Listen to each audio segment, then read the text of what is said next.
As we near the end of 2017, many of us will be looking for a New Year's resolutions, like good ones, fresh ones, and maybe it's getting organized. Our next guest can help. Organizing expert Helen Austin is back, and I do think this is the time of year when most of us think about, okay, it's time to clear out the closets, the pantry, all of the above, and just get on the right path. Absolutely, and I'm going to help you do that. So the two words I want you to remember are be intentional. Okay. So getting and being organized has a lot to do with simply being intentional with how you're doing things and with your time. So we're going to start actually with a good old pad of paper and pen. What is that? We're going old school. So not only is this pen and paper part has a lot to do with helping you remember your goals. So I like to call them goals, not resolutions. We're going to be more intentional than that. Good. So you're going to go through your house and you're going to write down all of the things that you'd like to see organized, but be specific. So don't say I want to organize my kitchen. Say my kitchen shelves, my kitchen pantry. Yeah. And so if this list grows, which for a lot of people it might,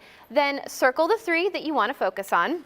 And then we're going to break those down. We're going to do good old-fashioned goal setting. You're going to write down that goal, create some steps for achieving that goal. What's it going to take to get there?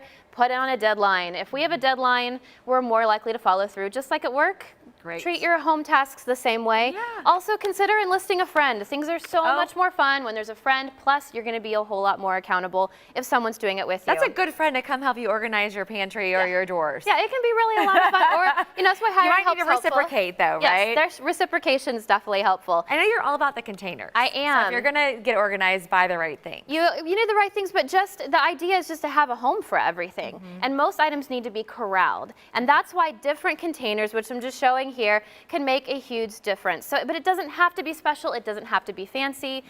Just remember, simplicity is fine. It doesn't have to look like a magazine. So whether that's, a really nice shallow inbox for your paper as it comes in, or things to corral food, or cube storage is really popular and actually I really love, do that. But have a home for everything, everything, intentionally placing that there. Next, label. Label, and label some more. People will laugh at me when I label some of the things that seem obvious, but sometimes not everything's so obvious. So take the chance to label stuff. There's all kinds of variety with that. You can use a label maker, which is what I bring to my client's house. I also tend to bring, these are little keychain tags. So really cheap, really simple, but anything that needs to hang, because sometimes things don't stick well to certain containers.